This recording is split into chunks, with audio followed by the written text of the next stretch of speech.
नमस्कार दोस्तों, याचना नहीं अब रण होगा, जय या की मरण होगा। हण शेषनाथ का डोलेगा, विकराल काल मुंह खोलेगा, दुर्योधन रण ऐसा होगा फिर कभी न जैसा होगा। भाई पर भाई टूटेंगे विस्बाण, बूंद से छूटेंगे, आखिर तू भूमई होगा या हिंसा का पर दाई होगा। जी हां, यह रामधारी सिंह दिनकर की पंक्तियां हैं जो आज राहुल गांधी दोहरा रहे हैं कि छात्रों पर हमला हर भारतीय परिवार पर हमला है।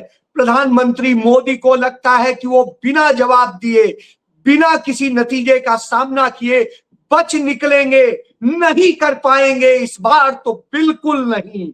मैं हर उस देशभक्त भारतीय से अपील करता हूं जो मानता है कि हमारे छात्रों को न्याय मिलना चाहिए, प्रधानमंत्री आवास के सामने हमारे धरने में शामिल हो। भारत के छात्रों की आवाज को नजरअंदाज नहीं किया जा सकता। आज ये भारत के नेता प्रतिपक्ष ने घोषणा कर दी है खड़े होकर के प्रधानमंत्री आवास के सामने। जी हां, भारत के इतिहास में, भारत के लोकतांत्रिक इतिहास में, भारत के संवैधानिक इतिहास में आजादी के बाद पहली बार भारत के किसी नेता प्रतिपक्ष ने प्रधानमंत्री आवास को घेरा है, उस पर धरना शुरू किया है। और वहां पर भारत का नेता प्रतिपक्ष एक नहीं बल्कि लोकसभा के साथ साथ राज्यसभा का भी है, यानी लीडर ऑफ पीपल्स जिसे शैडो प्राइम मिनिस्टर कहते हैं वह भी है, और उनके साथ में उच्च सदन के नेता प्रतिपक्ष 80 साल के वह युवा इसलिए कह रहा हूं 80 साल के, क्योंकि यहां पर जो तमाम युवा खुद को युवा कहते हैं, यौवन के शोर में फंसे हुए हैं, वो कायरों की तरह से घर में बैठे हैं, एयर कंडीशन में बैठे। भारत के इतिहास में पहली बार नेता प्रतिपक्ष को इस स्थिति में विवश होना पड़ा है। क्यों?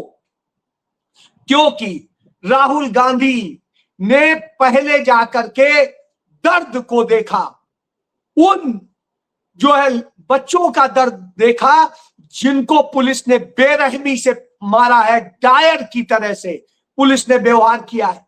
जनरल डायर तो अंग्रेज था, लेकिन गोली चलाने वाले, लाठी मारने वाले, धमकाने वाले वो सब भारतीय पुलिस वाले थे।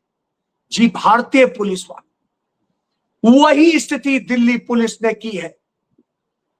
तो राहुल गांधी ने लोकसभा अध्यक्ष से मिलकर के इस मुद्दे पर गंभीर चर्चा के लिए वक्त चाहा था, लेकिन स्पीकर जो एक तटस्थ पद होता है, संवैधानिक पद होता है, वो कहता है मैं सरकार से पूछकर बताऊंगा, यानी उसे सरकार की अनुमति चाहिए, तब वो ये कहेगा कि हां आपकी चर्चा होगी या नहीं होगी। और जब यह स्थिति हो, यह दुर्भाग्य हो, तो आप समझ सकते हैं कि किस तरह के हालात इस देश में पैदा हो चुके हैं। और जब यह हालात पैदा हो चुके हो तो निश्चित रूप से इस पर बात होनी चाहिए। देखिए, स्पीकर के साथ बैठे हुए नेता प्रतिपक्ष और कह रहे हैं कि चर्चा कीजिए। विपक्ष के तमाम सांसद हैं, तमाम दलों के, लेकिन कायर प्रधानमंत्री, कायर सरकार, कायर उनका स्पीकर उस चर्चा को नहीं तैयार होता है। जब नहीं तैयार होता है तो राहुल गांधी उन घायल छात्रों से मिलने अस्पताल जाते हैं, और वहां जाकर के जब उनकी पीड़ा सुनते हैं, वो जानते हैं कि किस तरह से उनको बुरी तरीके से मारा गया है, घायल किया गया है, तब राहुल गांधी का गुस्सा आसमान पर चढ़ता है और वो वहीं से निकल के जाते हैं मल्लिकार्जुन खड़गे के घर पर अपनी बहन प्रियंका के साथ। और वहां पर तमाम जो सांसद मौजूद होते हैं उनके सामने वो कहते हैं इतना बीभत्स स्थिति है, हम तो अब नहीं चुप बैठ सकते, तो अब याचना नहीं रण होगा, जीवन जय या की मरण होगा। यानी हम वहां या तो जीतेंगे या मरेंगे। जो करना है कर लो, गिरफ्तार करना है कर लो, गोली मारनी है मार दो, हम अपनी तरफ से नहीं हटे। यह संदेश राहुल गांधी ने बड़ा स्पष्ट दे दिया है।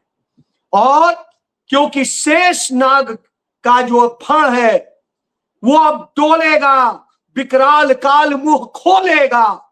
जी हां, राहुल गांधी का यह संदेश है। क्यों? क्योंकि जिस तरीके से बच्चों के साथ में लगातार घटनाएं हुई हैं, देश के तमाम हिस्सों में हुई हैं, और यहां तो यह स्थिति हुई कि जब राहुल गांधी उस ऐतिहासिक क्षण में यो तन के खड़े हैं प्रधानमंत्री आवास के सामने, मल्लिकार्जुन खड़गे खड़े हैं और तमाम सारे सांसद जमीन पर बैठे हुए हैं।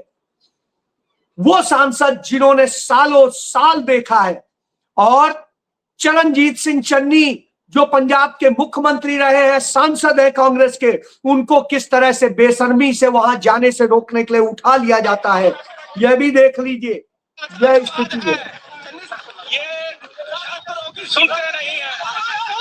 ये आप सोचिए, ऐसे कांग्रेस के सांसदों को रोका जा रहा है, लेकिन राहुल गांधी पैदल ही पहुंच गए, और राहुल गांधी पैदल चल के सीधे पहुंच गए प्रधानमंत्री आवास पे। प्रधानमंत्री आवास है, और वहां जाकर के उन्होंने बिगुल बजा दिया है, और कांग्रेस के सांसद वहां पूरी तरीके से जोश में। जब यह स्थिति हो तो आप समझिए सांसदों को कैसे घसीटा जा रहा है, कैसे किया जा रहा है पुलिस द्वारा। ये देख लिए, सब सांसद है, इन सांसदों के साथ में इस तरह से व्यवहार हो रहा है। वो अस्पताल भी गए थे छात्रों से मिलने, और जब आपातकालीन उसमें गए तो वहां पर छात्रों के साथ में उनके दर्द को साझा किया और उनसे मिले, और उन्होंने जब यह दर्द देखा तो उसके बाद उनके पास में और कोई चारा नहीं रहा, तो पैदल पहुंच गए। अब राहुल गांधी का बैठना था कि देश भर में ये होने लगा है। आप देखें, ईटानगर जैसी जगह में भी कांग्रेस के लोग निकल पड़े हैं सड़कों पर। ये अब आवाज रुकने वाली नहीं है। ये सोचिए, अरुणाचल प्रदेश में है, ईटानगर में, और आप कहेंगे ईटानगर नहीं है, जबलपुर में भी देख लीजिए। ये जबलपुर में भी कांग्रेसी और छात्र निकल पड़े हैं, और इस तरह से अब देश भर में निकल पड़े हैं, और वो छात्र पहुंच रहे हैं। अब हालत यह है कि इधर पंजाब के किसान, उन्होंने हरियाणा के बॉर्डर तक पहुंच गए हैं, बॉर्डर को सील कर दिया गया है, रोड को। और ऐसी स्थिति में भी राहुल गांधी जिस तरीके से संघर्ष के लिए अब चल पड़े, कांग्रेस के सेवा दल के कार्यकर्ता जो जंतर मंतर पर प्रोटेस्ट कर रहे हैं, बच्चे, उनको खाना पानी सब देने के लिए कांग्रेस के सेवा दल के लोग भी निकल पड़े। ये सेवा दल के कार्यकर्ता है और वो सेवा कर रहे हैं। अब आप सोच लीजिए, आज दिखाई देगा आपको कि कांग्रेस क्या है। और इसके बाद में देहरादून की सड़कों पर भी कांग्रेसी निकल चुके हैं, और लगातार इस बात को लेकर के उन्होंने पूरा बिगुल बजा दिया है। और यह बिगुल यही नहीं, इसके पहले संसद में, राज्यसभा में फिर से मल्लिकार्जुन खड़गे ने कहा था कि इस टॉपिक पे जितना वो हो छात्रों के तो मौका आपने दिया कि कल एक बहुत दुर्दैवी घटना हो गई, और वो दुर्दैवी घटना में हमारे जो स्टूडेंट्स पेपर लीक और नीट एग्जामिनेशन के बारे में जो आवाज उठा रहे हैं, उनके ऊपर मोदी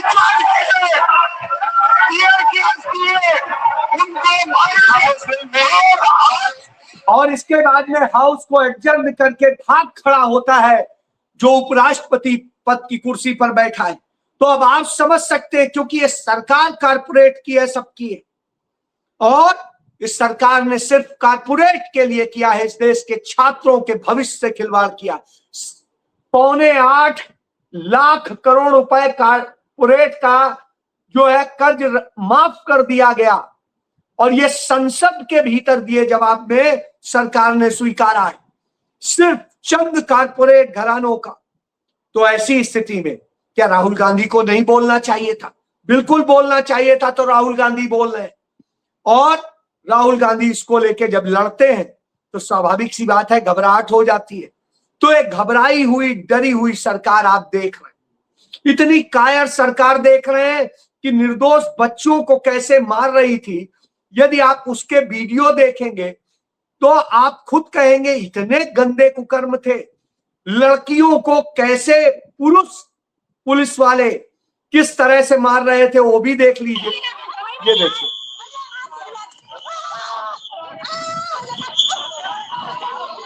ये देखिए,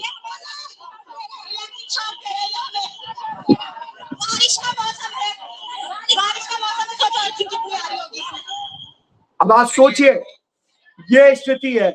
और इसके बाद में ये आप देखिए इस लड़की को कैसे मार रहा है, लड़की के पीछे लाठी इस तरह से कर रहा है। ये आप देखिए, ये है, ये किया गया है, इस तरह से बच्चों को मारा गया है। ये भी देखिए, ये महिलाओं को, लड़कियों को पीटा जा रहा है। ये आपके घर की भी बेटियां हो सकती है। ये आप देख लीजिए, ऐसे मारा जा रहा है। तो जब इस तरह से अन्याय किया जा रहा हो, सब कुछ किया जा रहा हो, तो कैसे भारत के नेता प्रतिपक्ष किनारे बैठ सकते हैं, चुपचाप वो कर सकते हैं? और जब ये सब होता है तो स्वाभाविक सी बात है इसको दिखता है। और कैसे सादी वर्दी में इनके लोगों ने मारपीट की है, कैसे कैसे क्या क्या हरकतें कर रही हैं। तो इसीलिए है दुर्योधन रण ऐसा होगा फिर कभी नहीं जैसा होगा। जी हां, अब इस रण की तैयारी में कांग्रेस के सर्वोच्च नेता और भारत के सबसे बड़े नेता प्रतिपक्ष राहुल गांधी उतर चुके हैं। भारत ने पहला मौका, इसके पहले 1990 में राजीव गांधी प्रधानमंत्री थे, कश्मीर में कश्मीरी पंडितों को मारा जा रहा था। भाजपा के सहयोग से बनी तत्कालीन सरकार वीपी सिंह कार्रवाई करने को तैयार नहीं थी, सेना भेजने को तैयार नहीं थी आतंकवादियों के खिलाफ। तब राजीव गांधी अपने सांसदों के साथ धरने पर बैठे थे, पीएमओ के सामने, प्रधानमंत्री कार्यालय के सामने। और अब दूसरा मौका भारत के इतिहास में आया है जब उनके बेटे जो नेता प्रतिपक्ष है वो राहुल गांधी बैठ रहे हैं प्रधानमंत्री आवास के सामने और वहां खड़े होकर ऐलान कर रहे हैं कि अब नहीं हटूंगा, और हटाना है तो बल प्रयोग कीजिए, गोली चलाइए, मारिए, लाठी मारिए, गिरफ्तार करिए, कुछ करिए। यदि बच्चे मर सकते हैं तो हम भी मरने को तैयार हैं। सरकार ने तुरंत पीएमओ के जो मंत्री हैं, राज्य मंत्री प्रधानमंत्री कार्यालय के जितेंद्र सिंह को भेजा। उन्होंने राहुल गांधी को बड़ा समझाने की कोशिश की। राहुल गांधी ने कहा नहीं, अब कोई समझौता नहीं, अब याचना नहीं, रण होगा। और जब यह सारे संदेश आ जाते हैं तो सरकार के हाथ पांव फूलने लगते हैं। राहुल गांधी ने कहा अब मर जाना स्वीकार है, समझौता स्वीकार। तो अब आप सोचिए क्यों अपने लिए लड़ाई नहीं? आपने देखा कोई और पार्टी का अध्यक्ष आके ऐसे बोला है, ऐसे खड़ा हुआ है, ऐसे लड़ा है? ये कांग्रेस के सांसद ही है जो लड़ सकते हैं, कांग्रेस ही है लड़ सकती है, गांधी नेहरू परिवार ही है जो लड़ सकता है। तो आज राहुल गांधी ने वह संदेश दे दिया है कि कुछ हो जाए हम मरने को तैयार हैं मगर समझौता करने को तैयार नहीं। तो राहुल गांधी का यह रण निश्चित रूप से भारत के ही लिए नहीं दुनिया के लिए संदेश है। जो नरेंद्र मोदी दुनिया में पंडित जवाहरलाल नेहरू के बनाए हुए उस मदर ऑफ डेमोक्रेसी को कह के सम्मान लेते हैं, वो मदर ऑफ डेमोक्रेसी आज रेप की जा रही है नरेंद्र मोदी और उनके गैंग के द्वारा। उनका गैंग मदर ऑफ डेमोक्रेसी के साथ यह कुकर्म करना, तो किस मुंह से कहो? आज पूरी दुनिया देख रही है, पूरा गोदी मीडिया इसको छिपाने में लगा है, दबाने में लगा है, लेकिन राहुल गांधी किसी भी समझौते को तैयार, क्योंकि गांधी समझौते नहीं करता, गांधी जनहित के लिए बात करता है। तो अब आप समझ सकते हैं, गांधी अपने लोगों से बात करता है। तो अब राहुल गांधी ने आंदोलन को यह गति दे दी, और जब यह गति दे दी हो तो पूरी दुनिया समझ सकती है कि अब क्या हो। यदि आज भारत के नेता प्रतिपक्ष को यह कदम उठाना पड़ा है, तो अब आप समझ लीजिए कि इस देश की सरकार किसी का एक शब्द नहीं सुनती। इतनी कायर और मक्कार सरकार है, ये जनता की सरकार नहीं। आपके बच्चे मर रहे हैं और ये आपकी सरकार होकर भी आपकी नहीं। जी हां, यह सच, तो इसे आपको समझने की जरूरत है।